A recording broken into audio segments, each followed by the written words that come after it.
আসসালামু আলাইকুম রহমতুল্লাহ বরকাতু। আলহামদুলিল্লাহ, আল্লাহ তাআলার অশেষ মেহেরবানি। আল্লাহ সুবহানাহু ওয়া তাআলা আমাদেরকে এই জমিনে আল্লাহ তাআলা আমাদেরকে কিছু সময়ের জন্য নিয়ে আসছেন। এই মসজিদ যেটা দেখতেছেন সেটা হচ্ছে মসজিদে আবু বকর। মূলত হিজরতের পরে আবু বকর সিদ্দিক রাদিয়াল্লাহু তাআলা আনহুর ঘর এখানেই ছিলেন। পার্শ্ববর্তী এখানে নামাজ পড়তেন। আর এখানে একটা মসজিদ নির্মাণ করা হয় অত্যন্ত সুন্দরভাবে।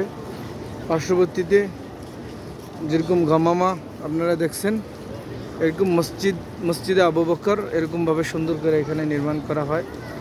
আর হুজ্জাজে কেরাম যারা হজের মৌসুমে হজ করার জন্য বা বিভিন্ন সময় উমরার জন্য আসে, তো হুজ্জাজে কেরাম এদের সবার দিলের এক তামান্না থাকে এই মসজিদে কিছু সময় অবস্থান করা, নফল আদায় করা, এখানে সাহাবাজমেনদের কুরবানিকে স্মরণ করে চোখের পানি ফলানো।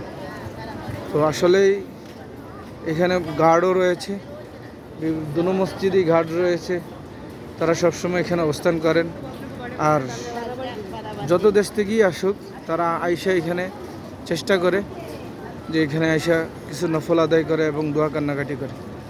আমরা যারা আসার ইচ্ছা পোষণ করতেছি এই জায়গাগুলি পরিদর্শন করা বা এই জায়গাগুলিতে কিছু সময় দেওয়ার ইচ্ছা পোষণ করতেছি, আল্লাহ তাআলা আমাদেরকে তৌফিক দান করে। আল্লাহর কাছে দোয়া কান্নাকাটি করতে থাকা, কারণ আল্লাহ তাআলা চাইলে সব কিছু পারে। কারো অর্থ কারো টাকা পয়সায় কিছু হয় না, যা কিছু হয় আল্লাহ থেকে হয়। এজন্য আল্লাহর কাছে চাওয়া, আল্লাহর কাছে কান্নাকাটি করা। আল্লাহ তাআলা সবাইকে তৌফিক দান করে। ওমা আলাইনা ইল্লাল বালাগ। আসসালামু আলাইকুম রহমতুল্লাহ।